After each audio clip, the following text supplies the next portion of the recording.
Minute Shivani, হ্যাঁ ceiling এর দিকে তাকিয়েছিস, আমার দিকে তাকা। আমার দিকে এত বড় একটা প্ল্যান করেছিস, কই আমাকে জানাসনি তো? হ্যাঁ সেদিকে কত করে জিজ্ঞেস করলাম, কোনো উত্তর দিল না। কোনো আক্কেল নেই তোর? তোর খুব আক্কেল আছে রে, তোর খুব আক্কেল আছে। তোরা প্ল্যান করছিস, আমাকে জানিস সেটা একবার জানিস, বলতে পারতিস না তুই আমাকে? না, আমি তো আমার ভুল স্বীকার করছি তো আমার ভুল স্বীকার, কিন্তু তুই তো অভিভাবক, মানে ভাবিকা, তোর কোনো দায়িত্ব নেই। ঠাকুমা, তোমার সবকিছুর দায়িত্ব আমাকে নিতে হবে। হ্যাঁ আরে ভাস্কর ছোড়ো না, আগে যে কাজে যাচ্ছ যাও। না, ছাড়বো না। এই গাল ধরে অপমান করছে। ওর কথায় ছেড়ে দিলাম শিবানী। হ্যাঁ আমি ওর কথাই ছাড়লাম। এর সাথে দেখে নেবো, দেখে নিচ্ছি। হ্যাঁ সত্যি। না আমিও যাই, মানে চেঞ্জ করে আসি। তার কারণ হলো আমাকে যদি এই ধুতি পাঞ্জাবি অবস্থা রিধিমা দেখে তাহলে কিন্তু আবার সন্দেহ করবে, বুঝলে? যাবে যে বলছিস, মানে এইখানে চেঞ্জ করা যাবে না। বাই চান্স রিধিমা যে কোনো সময় এই ঘরে চলে আসতে পারে, তাই না? তাও তো ঠিক। তাহলে হ্যাঁ, তুই আমার ঘরে গিয়ে চেঞ্জ কর। আমার ঘরে কেউ যায় না, যাবে না রিধিমা ওখানে। কিন্তু আমার তোমার জন্য জেনুইনলি খুব কষ্ট হচ্ছে, বিশ্বাস করো আরোহী। তুমি এত কিছু করলে এই পরিবারের জন্য, এত স্যাক্রিফাইস করলে, কিন্তু কি হলো? হ্যাঁ না অনি না আরু, তুমি কাউকেই পেলে না। উল্টে ওদেরকে ছেড়ে সারাটা জীবন তোমাকে ধনেশগঞ্জে মানিকের সঙ্গে কাটাতে হবে। Such a sad life, man. আর জানো তো, তোমার শাশুড়ি হেব্বি দজ্জাল মহিলা। যা জিনিস না, তোমার সারাটা জীবন একদম নষ্ট হয়ে গেল। আমার ওটার জন্য আরো বেশি কষ্ট হচ্ছে। তবে আমি তোমাকে আশীর্বাদ করব, তুমি যেন হাজার কষ্ট, হাজার যন্ত্রণা সহ্য করতে পারো, বেঁচে থাকার সাহস পাও, যেন টিকে থাকতে পারো, আর মাঝে মধ্যে অল্প বিস্তর খুশি পেলে কুড়িয়ে নিতে পারো। আশীর্বাদ করলাম আরোহী তোমাকে।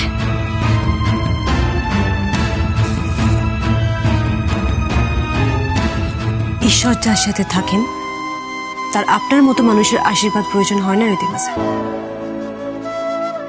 পাপের কাছে পুণ্য, ভালোর কাছে মন্দ, আর আলোর কাছে অন্ধকারকে একদিন হারতেই হয়। এতদিন এটাই হয়ে এসেছে, আর চিরকাল এটাই হবে। আপনার হয়তো মনে হচ্ছে যে আমি হারছি এখন, কিন্তু একদিন আপনার হার এমন ভাবে আসবে না যে আপনি মেরুদণ্ড সোজা করে দাঁড়াতেও পারবেন না।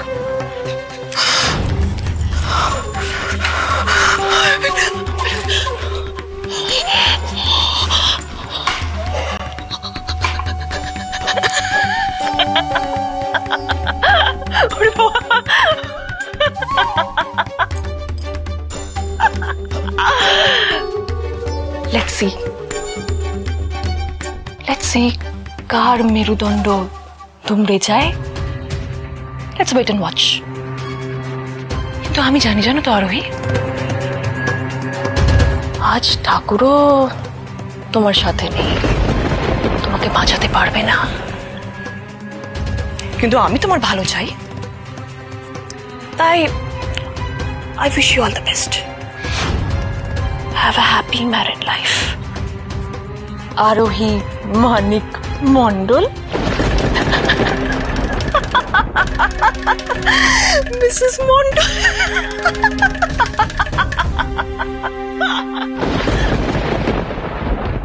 তোমাকে ছাড়া আমার বেঁচে থাকার কোনো মানেই নেই তিতলি। কোনো করছেন আপনি? পাগলামো নয় তিতলি, এটা পাগলামো নয়, এটা ফ্যাক্ট, এটা রিয়েলিটি। তোমাকে ছাড়া আমি বেঁচে থেকে কি করবো বলো তো তিতলি? কি করবো আমি বেঁচে থেকে? নিজেকে সামলান, আপনি নিজেকে সামলান। তোমার গোটা লাইফটা ঘেটে যাচ্ছে তিতলি, তোমার ক্ষতি হচ্ছে, তোমার জীবনে সবটা খারাপ হচ্ছে, বরবাদ হয়ে যাচ্ছে, সব আমার জন্য হচ্ছে। হ্যাঁ তিতলি, আমার জন্য। কেন তিতলি, জীবনে প্রথমবার আমি কাউকে জেনুইনলি হেল্প করতে চেয়েছিলাম, আর সেই হেল্প করতে গিয়ে আমি যে কখন তোমাকে ভালোবেসে ফেলেছি আমি নিজেই জানি না।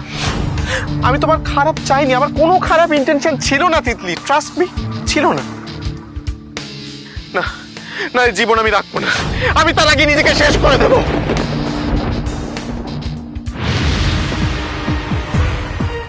আপনার থেকে আমাকে কেউ কেড়ে নিতে পারবে না।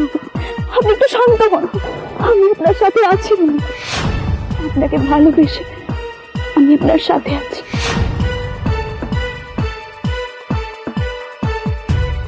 আমি তো এটাই তোমার মুখ থেকে শুনতে চেয়েছিলাম তিতলি। আর যদি তুমি আমার ভালোবাসা অস্বীকার করে চলে যেতে না, তাহলে দেখতে আমি নিজেকে কেমন শেষ করে দিতাম। আমি তো বললাম আমি আপনার পাশে আছি। আমি শুধু আমাদের ভালোবাসার সম্পর্কটাকে স্বীকৃতি দিতে চাই।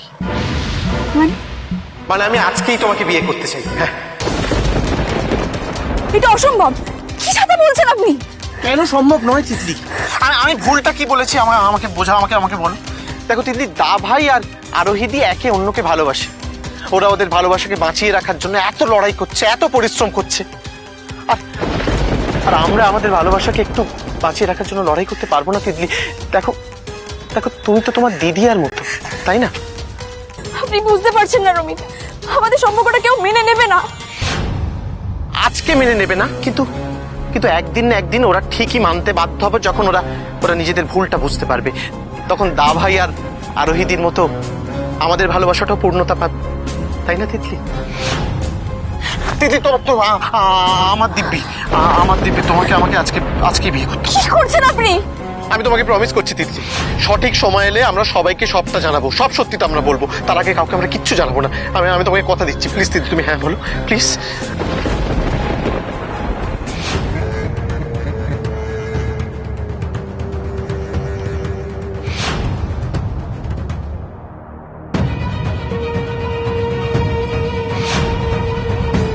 আচ্ছা বেশ, কিন্তু এই কথাটা যেন কেউ জানতে না পারে। আমি তো তোমাকে প্রমিস করলাম তিতলি, আমাদের এই ব্যাপারটা গুণাক্ষরেও কেউ জানতে পারবে না।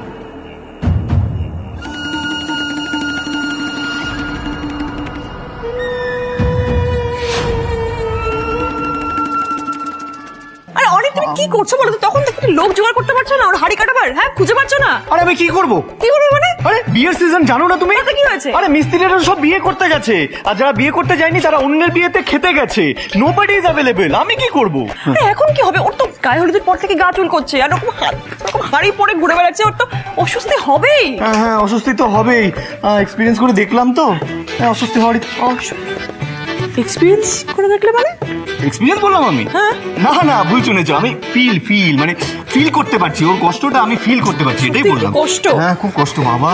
না কোনো কষ্ট হচ্ছে না, আমি নিঃশ্বাস নিতে পারছি, কিন্তু এটা খোলার ব্যবস্থা করে দিন। অনেক এখন কি এই সব কথা বলার সময় নাকি? আরে হাড়িটা তো মাথা থেকে ওর নামাতে হবে, নাহলে কি ওই হাড়ি নিয়ে ও আসলে বিয়ে করতে বসবে? তাহলে আমাদের সবার হেল্প করা উচিত, তাহলে হাড়িটা বেরিয়ে আসবে। ঠিক করবো বেবি চাচা, আমিও হেল্প করবো। হ্যাঁ, তাহলে আমিও আমি সবার আগে help করবো। এই মানিক তুমি দাঁড়াও মানিক, তুমি হ্যাঁ ব্যালেন্স রাখো, আমি খুলছি। হ্যাঁ,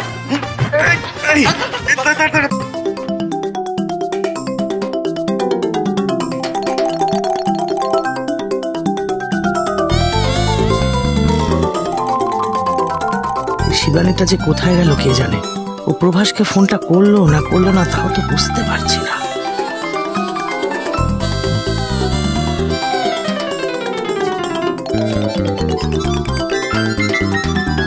আরে শিবানী, তুই কোথায় ছিলিস এতক্ষণ?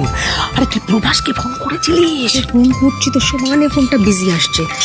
মিশাকে ফোন করেছিলাম, তার ফোন তো লাগছেই না। আরে কখন থেকে চেষ্টা করছি, কিছুতেই প্রভাসকে ফোনে পাওয়া যাচ্ছে না। কোনো মানে হয় বলো তো? সমানে একটা মানুষ ফোন করে যাচ্ছে, ও তো বুঝতে পারছে না কিন্তু নিশ্চয়ই কিছু একটা কথা দরকারি আছে, তাহলে খেয়াল করবে না সেটা? অদ্ভুত ছেলে।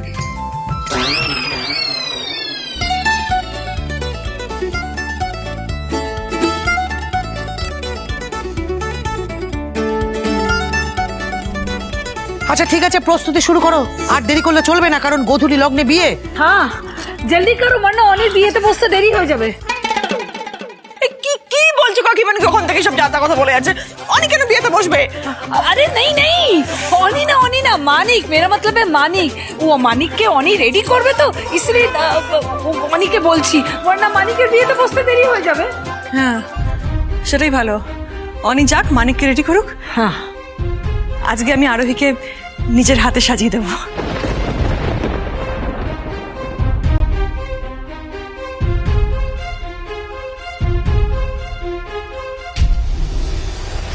এই যে মানে বাবাজি, এবার চলুন, রেডি হতে হবে তো, আপনার বিয়ে বলে কথা, তাড়াতাড়ি চলুন, না দেরি হলো না, চলুন, আরে চলুন। আরে ঠিক আছে, পরে চুলকাবেন, আগে বিয়ে করবেন তো।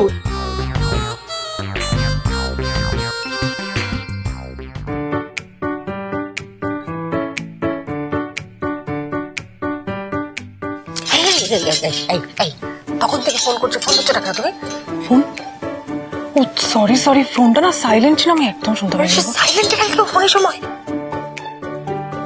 আচ্ছা শোনো, প্রভাসকে না যে করেই হোক আটকাতে হবে, একটা বিশাল বড় গন্ডগোল হয়ে গেছে। কি হলো? আরে না সেরকম কিছু না, শোনো এদিকে, আমাদের অনি প্ল্যান করেছে যে বিয়েতে বসবে, নকল পুরোহিত আনা চলবে না, ওই প্ল্যানটা ক্যান্সেল করতে হবে, আসল পুরোহিত লাগবে। কি বলছো? প্রভাস তো এতগুলো ফ্ল্যাট থেকে বেরিয়ে গেছে, তো শাস্তি যাবার কথা, এতক্ষণ ধরে তো ভুল মন্ত্র মুখস্থ করছিল।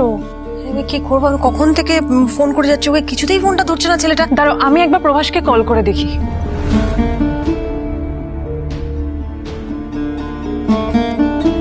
হচ্ছে না? এই রে, তো আমার কলটাও ধরলো না। কি হবে এবার? কোথায় খুঁজবো প্রভাসকে? কি করে জানাবো ওকে সবটা? হ্যালো প্রভাসদা, বলছি গায়ে হলুদে একটা বিশাল বড় ভুল হয়ে গেছে জানো। ওই মানিকের দেওয়া হলুদ না আমার গায়ে লেগে গেছে।